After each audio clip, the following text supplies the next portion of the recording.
Sobrang galing niya sa... Rocky's Secret Files. Secret Files. It's the kind of bleep you never knew existed. Kunwari inosente, pero boy naman pala. Rocky's Secret Files. Secret Files.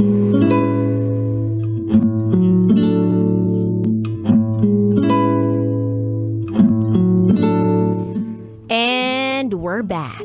Kasama niyo pa rin si DJ Rocky and this is Liza's Secret File. Si Liza na nabuntis ng anak ng kanyang amo. At yun ay naging sikreto niya for a while.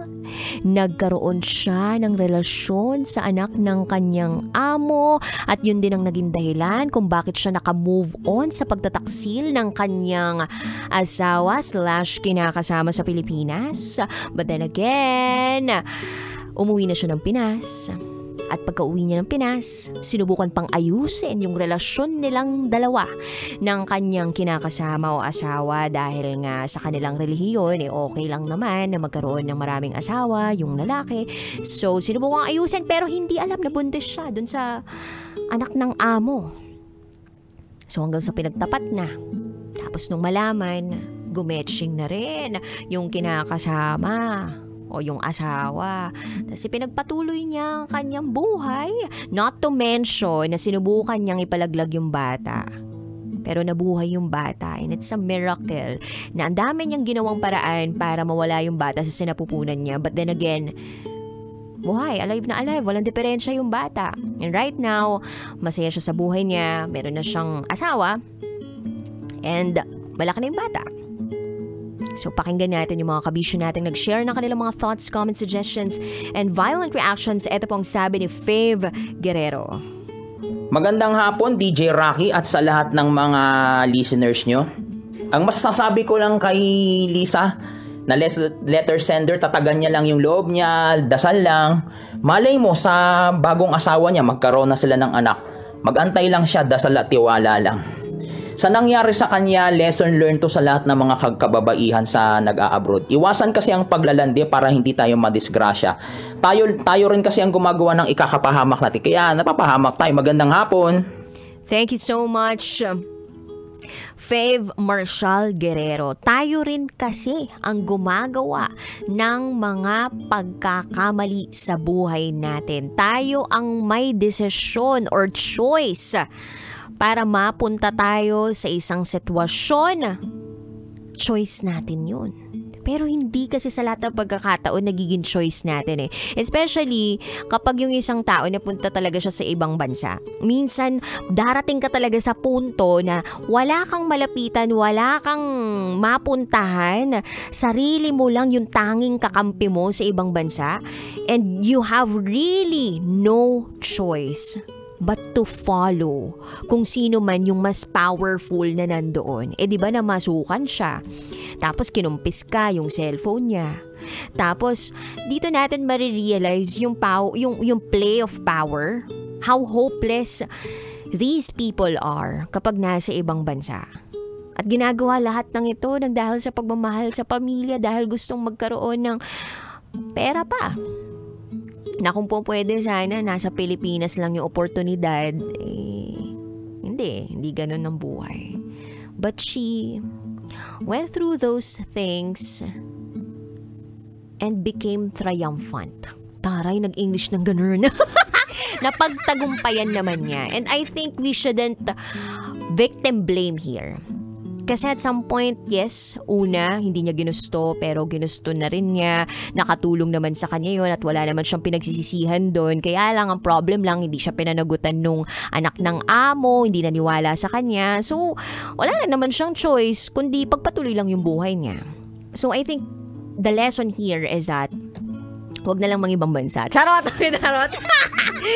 Yung lesson dito is that ipagpatuloy lang yung buhay.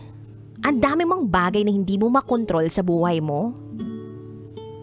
Ang daming sitwasyon na posibleng mapuntahan mo na hindi mo kontrolado.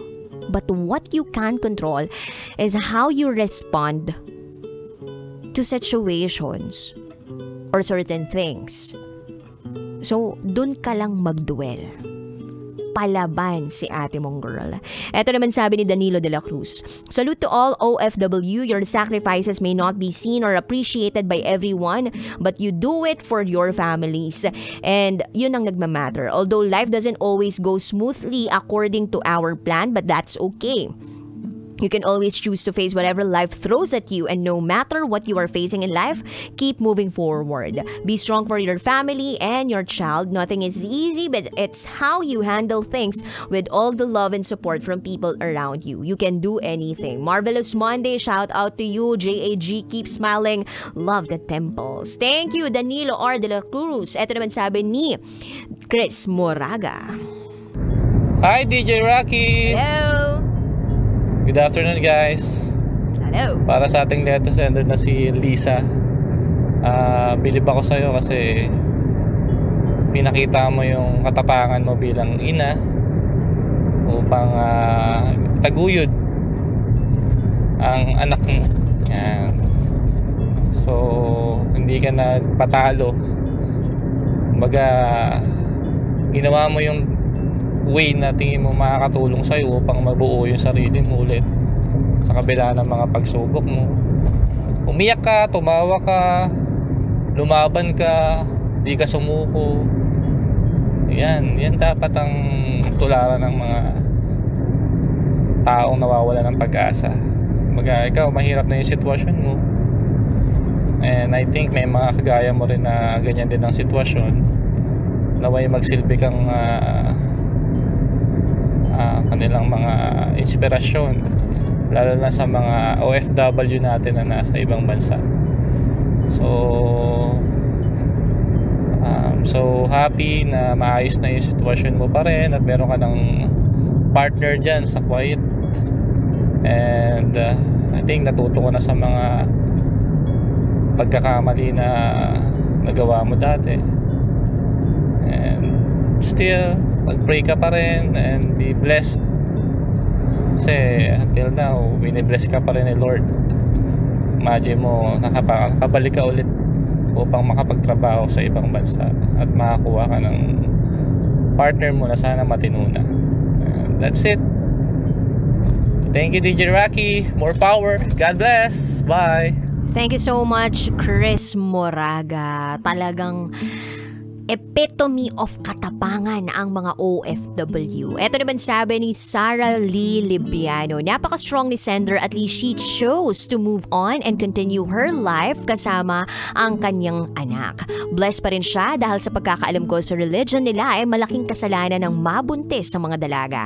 But now, meron na siyang happy family. Sabi pa ni Benok, walang pagsubok sa buhay na hindi kayang pagtagumpayan. Sa bawat beses na nadadapa tayo, dapat matuto tayong tumayo. Sabi ni Marites Bason, patong-patong na problems ko. Sana ibang patong naman. O nga no. Ito pa sabi ni Jenna Limon. Ang masasabi ko sa Sender, nakaka-OMG ang storya niya. Like OMG, she is so brave to face those tremendous problems na dumating sa buhay niya. Consequently, naging matagumpay din siya. Natapos na niyang napakabigat na senaryo sa buhay niya. Proud ako sa kanya kahit na medyo na pa-OMG ako at first. Pero yeah, ang tapang-tapang niya. I wish her all the best because she deserves it. Shoutout po kay miss ko na siya. More power, love ya DJ Rocky. Hi din kay Ernesto Aka Jr. Napakatapang daw ng ating secret file sender. At hello din kay Charles Sancho, DJ M. Bautista at sa lahat ng mga nag-comment sa ating secret file for this afternoon. Sobrang daming humahanga kung paano na-handle ng ating secret file sender lahat ng mga pagsubok sa kanyang buhay, especially that part na pumunta siya ng ibang bansa, nakipagsapalaran siya doon. I think medyo bata pa siya nung pumunta siya doon. Kumbaga siguro ilang years pa lang siyang nireregla noon. Pero nandun siya, pumunta, nakipagsapalaran. Tapos kinumpis ka yung cellphone. Nung amo niya, hindi okay yung treatment sa kanya pero tiniis niya yun. Uwi na pero pina-extend pa siya ng pina-extend. Hanggang sa nalaman niya nasa Pilipinas yung asawa niya o yung kinakasama niya. Biglang boom, may asawa na palang iba. Masakit yun para sa kanya kasi unaware siya about it. Siya yung first wife. Tapos naging close pa sila lalo nung alaga niya. May nangyari sa kanila, hindi niya ginusto nung una until such time na boom, nagustuhan na rin niya at yun ang naging dahilan kung bakit naka-move on siya dun sa sakit na naramdaman niya, sa pagkakaalam niya o sa pagkadiskubre niya na nagtataksil yung asawa niya. So, everything happens for a reason. And our only choice in life is to move forward. Napakapalaban ng ating secret file sender. And she deserves the best in life. Tuloy lang ang buhay. Ang daming pinagdaanan ng secret file sender natin. Kaya ikaw, kabisyo, kung ano man yung pinagdaraanan mo ngayon, daanan mo lang yan. Huwag mong tambayan. Kasi kapag tumambay ka dyan, papangit ka dyan. Secret file sender, Liza, we wish you all the best at sana ay magtuloy-tuloy na ang pagbuo ninyo ng masayang pamilya ng iyong asawa. Sa mga kabisyo natin out there na gusto mag-share ng kanilang secrets, share to me, rakitera@gmail.com. I gotta say BRB as in bathroom break. You are so with me, DJ Rocky, and you are listening here sa Stasyon Feel Good 90.7 Love Radio. This is Liza's Secret File.